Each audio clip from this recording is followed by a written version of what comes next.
Can everybody hear me?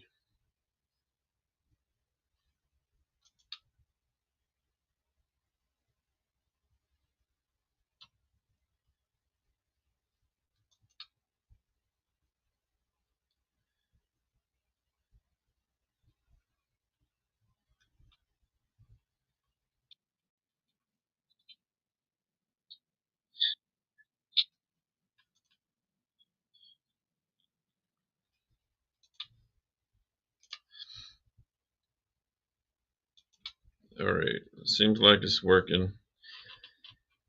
First thing I wanted to talk about before I get into the video is a new feature I'd like to introduce. And it's from my days of being the publisher of the Western Online. We used to publish Western fiction and nonfiction and all kinds of things. And one of the things I've noticed since I've started this channel is that a lot of the things that people complain about is there's not really that many new Westerns being made. And the biggest thing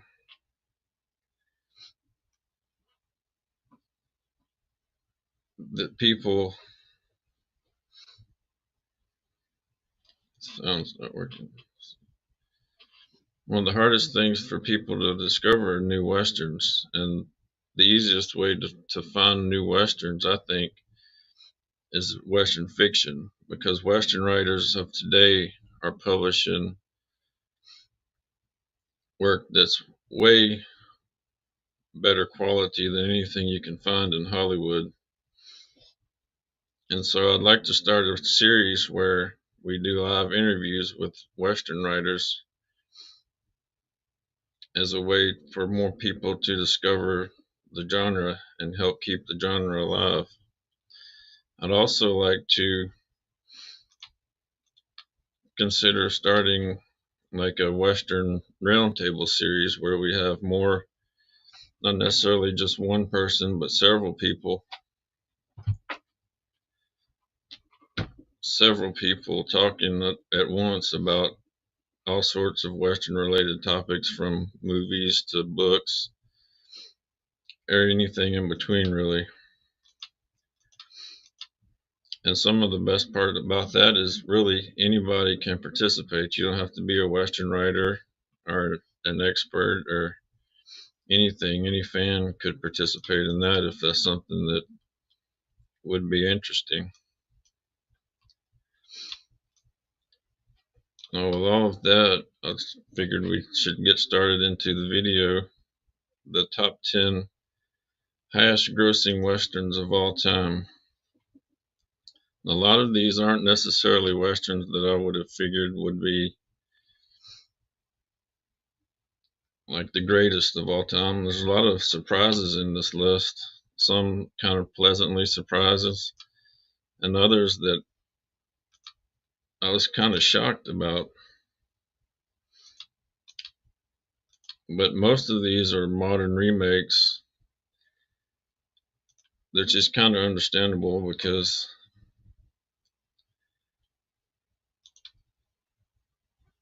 they're the ones that get most of the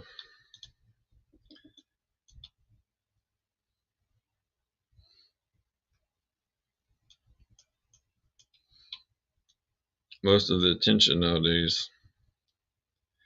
So number one, or we're starting at number 10. The 10th highest grossing Western of all time is Butch Cassidy and the Sundance Kid.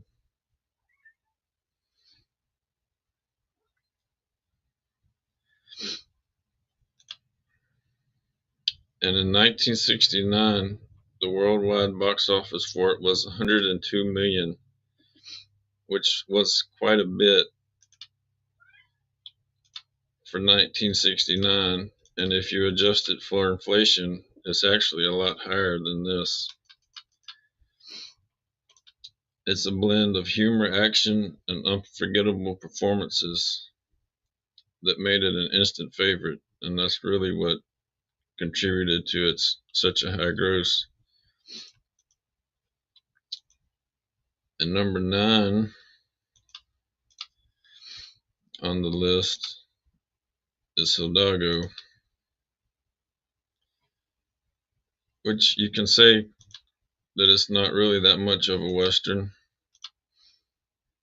but it starts in the Old West and the themes are pretty much all Western. It takes place mostly in the Middle East, but it's a story of a grueling desert race. And number 8 was actually a surprise because this is probably the only one on the list that I've not actually watched in its entirety.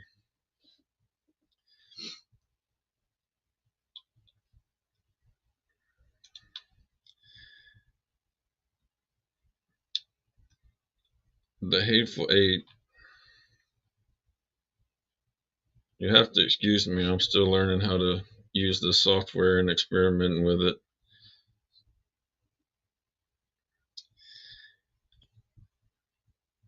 Let's see.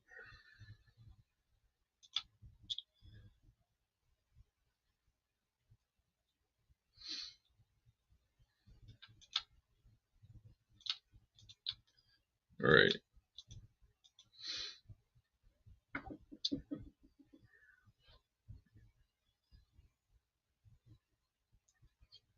All right.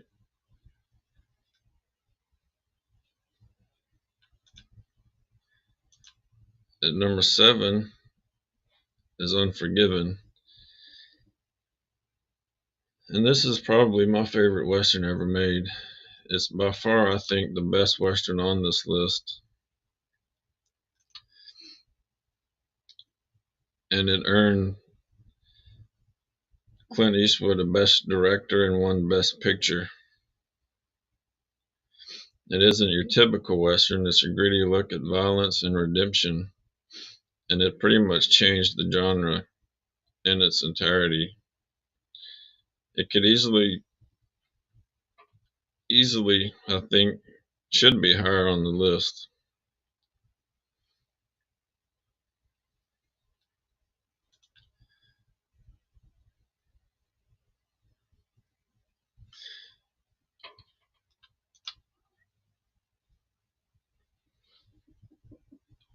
I'll show a list at the end with prices adjusted for inflation.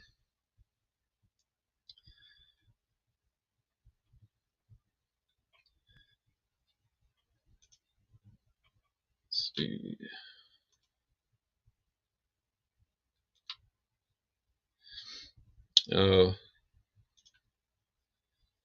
At number 6 is The Magnificent Seven, the 2016 remake.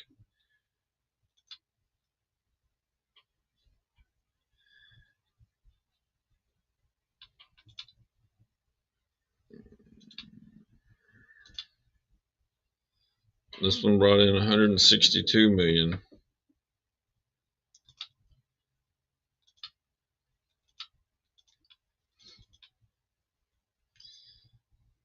It starred Denzel Washington, Chris Pratt, and an ensemble cast. And it introduced the Western to a new generation. But how do you think it compares to the original?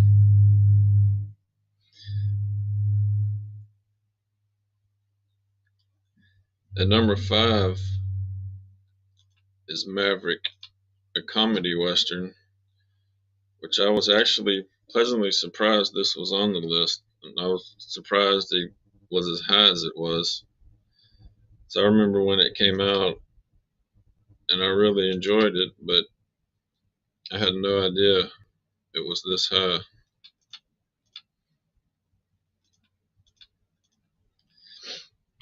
It made 183 million worldwide.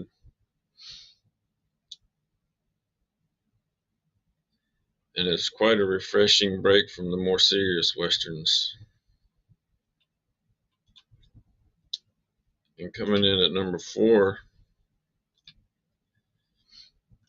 is True Grit, the 2010 remake. with Jeff Bridges and Matt Damon.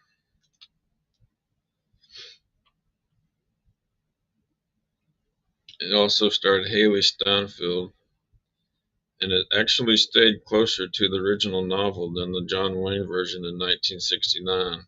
As far as remakes go, I don't think it's that bad. A lot of people don't like remakes.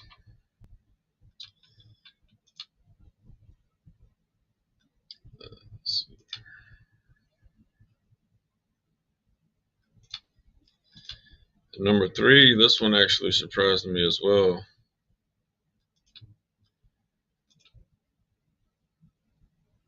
It's The Lone Ranger from 2013. Its worldwide box office was 260 million.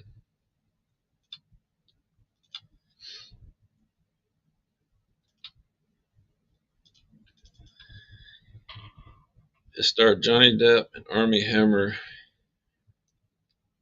and it struggled domestically compared to worldwide. It did have a pretty high production value, but to me it was more silly than actual serious Western.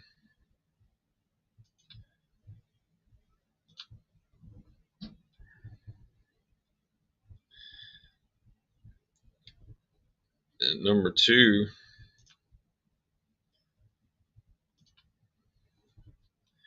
we have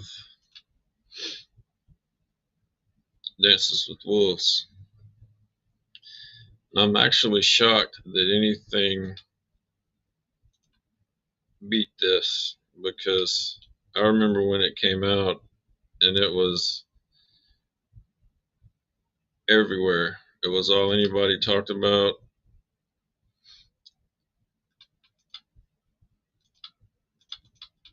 And it came in with a massive 424 million worldwide.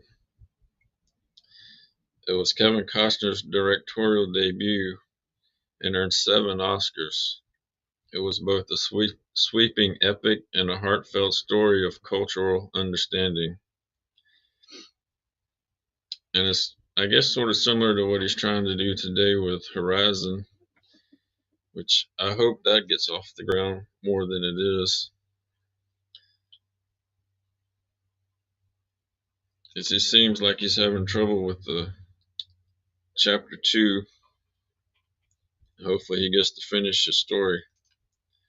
Number 1 surprised me as well, because I saw this one in the theater and I had no idea that it was as big as it is.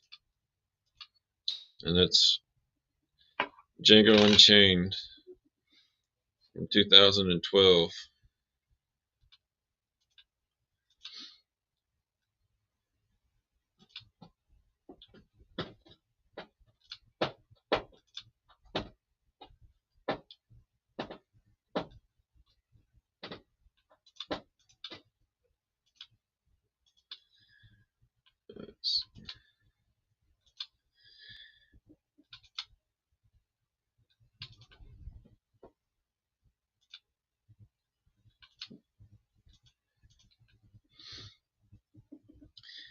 It made 450 million worldwide, the highest grossing Western of all time.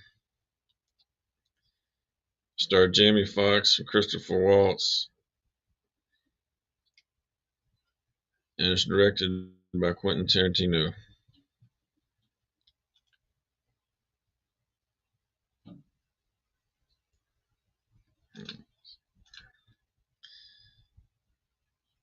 And here is the list, how it would be if everything was adjusted for inflation.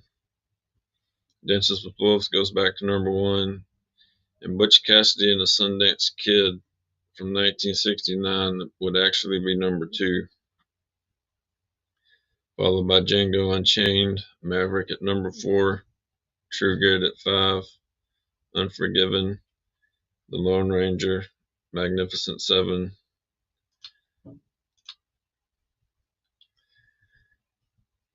The Hateful Eight, and Hidalgo at 10. Now, seeing Butch Cassidy and the Sundance Kid at number 2 after Inflation was quite surprising, especially since it's probably the oldest film on the list, which goes to show you just exactly how good that movie was.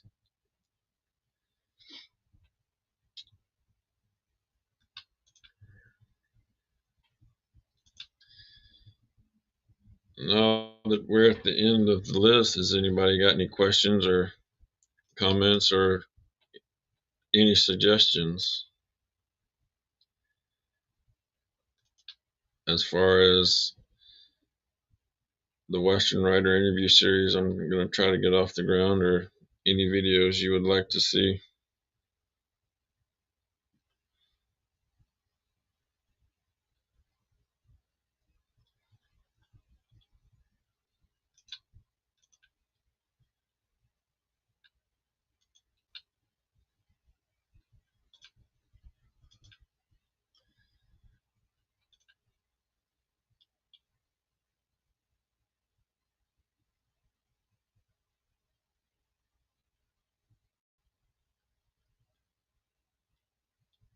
If nobody has anything,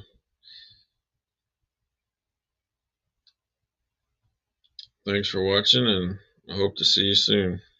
Goodbye.